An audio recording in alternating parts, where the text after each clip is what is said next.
आइज़ल ईर्ष्या से कहती है कि तुम किस कदर ढीठ हो, तुम्हारे साथ इतना कुछ हुआ है लेकिन फिर भी तुम यहाँ से जाने का नाम ही नहीं ले रही हो। इस पर ईर्ष्या कहती है कि जब तक मुझे कमाल दिक्कत देकर इस घर से बाहर नहीं निकालेंगे, मैं यहाँ से नहीं जाने वाली हूँ।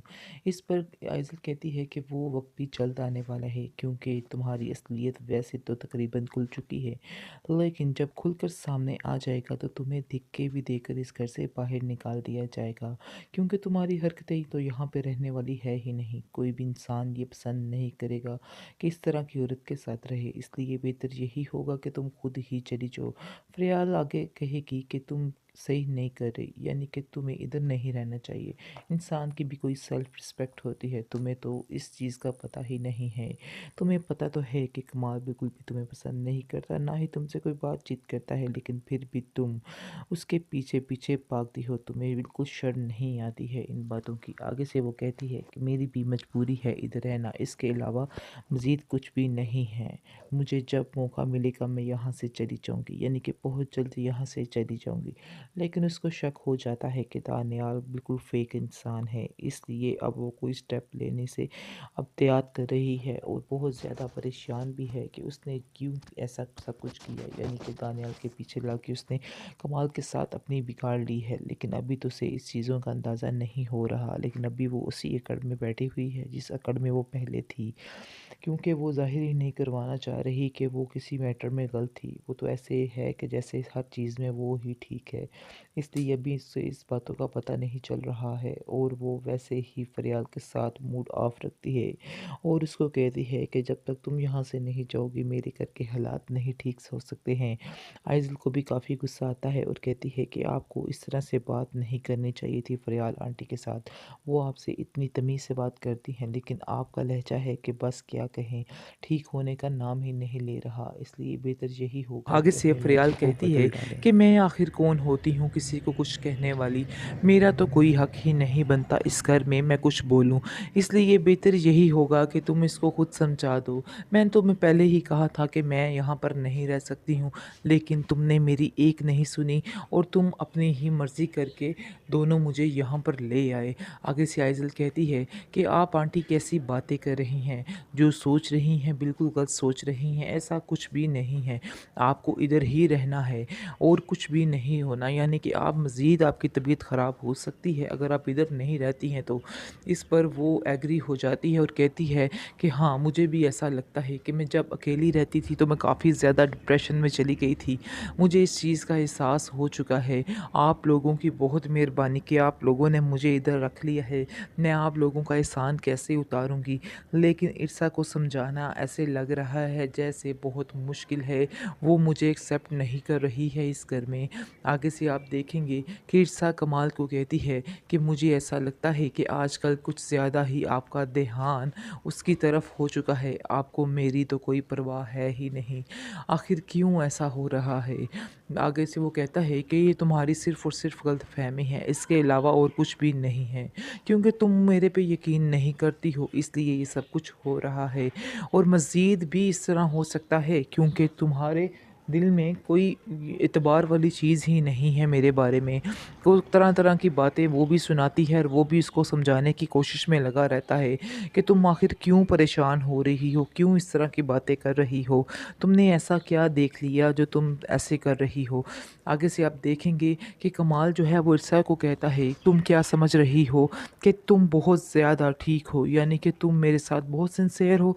आखिर तुमने ये सब कैसे सोच लिया? अगर मैं तुमसे इस चीज़ का गिला करूँ, तो फिर कैसा लगेगा तुम्हें? क्योंकि आज तक तुमने भी तो मुझे अपना शौहर समझा ही नहीं है और बिल्कुल मुझसे कट ऑफ ही रही हो। हर बात पर तंज़, हर बात पर गुस्सा, तुमने अपनी ये आदत बना ली है, इसके अलावा और कुछ भी नहीं।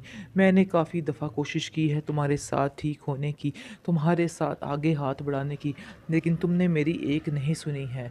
मुझे इस चीज़ का बहुत ज़्यादा अफ़सोस है जो कुछ तुम मेरे साथ कर रही हो। इस पर आप देखेंगे कि वो कहती है कि चलिए आपको जैसा समझना है आप वैसा ही समझते रहिए। मुझे अब इन बातों से कोई भी लेना देना नहीं, मुझे अब इन बातों से कोई भी परवाह नहीं है। आपकी अपनी मर्ज़ी है, जो चाहे आप मर्ज़ी मेरे बारे में समझें। इस पर दोनों के और ज़्यादा अख्तलाफ़ात मज़ीद बढ़ जाते हैं। कमाल वहाँ से चला जाता है। इसके बाद आप देखेंगे कि आइज़ल जो है वो आती है कमरे में और आकर कहती है कि बाबा, आंटी फ़रियाल की तबीयत काफ़ी ज़्यादा ख़राब हो रही है। मुझे लगता है कि आपको इन्हें फ़ौरन डॉक्टर पास लेके जाना चाहिए।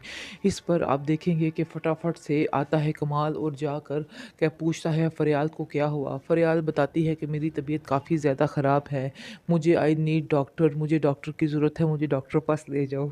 जैसे ही वो उसको डॉक्टर के पास लेके जाने के लिए लगता है तो आगे से आप देखेंगे कि किरसा बड़े ही गौर से देख रही होती है और इस चीज़ को महसूस कर रही होती है कि जो कुछ ये कर रहा है वो बिल्कुल गलत कर रहा है, लेकिन इसके अलावा कोई चारा भी तो नहीं है कमाल के पास। उसको ज़ाहिर बात है कि उसने उसकी मदद तो करनी है। वो जानता है कि वो बिल्कुल बेसहारा है और उसकी मदद कौन करेगा, इसलिए ही सिर्फ उसने उसका साथ देने का फ़ैसला किया है। अलबत्ता ऐसी वैसी कोई बात नहीं, जो समझ रही है इरसा बिल्कुल गलत है, लेकिन इरसा जो कर रही है वो गलत कर रही है, क्योंकि उसको ये बातें ज़ेब ही नहीं देती है, चाहे जो मर्ज़ी हो जाए, लेकिन इस तरह की हरकतें करना उस पर मुनासिब नहीं है।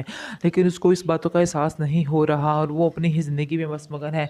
इसके बाद आप देखेंगे कि आइज़ल जो है वो जाकर कहती है उस इरसा को कि मुझे ऐसा लग रहा है जैसे मेरे बाबा जो हैं उस फ़रियाल आंटी की तरफ ज़्यादा ध्यान दे रहे हैं और हर आए दिन उनके साथ ही वो वक्त गुजारते हैं। आप दोनों के दरमियान काफ़ी ज़्यादा मुझे लगता है मिसअंडरस्टैंडिंग है, जिसकी वजह से आप लोगों की कोई भी बात नहीं हो पा रही है। मैं इस चीज़ को महसूस कर रही हूँ। क्या मैं आपकी कोई मदद कर सकती हूँ? इस पर आप देखेंगे कि वो कहती है, ईसा कहती है कि नहीं, मुझे किसी की मदद की कोई ज़रूरत नहीं है और ना ही मैं ये चाहती हूँ कि कोई मेरी मदद करे। इसलिए बेहतर यही होगा कि मुझसे ये मशवरे, यानी मुझे जो दे रही हो ये तुम अपने पास ही रखो तो ही बेहतर है, वरना मामला ज़्यादा मज़ीद ख़राब हो सकता है।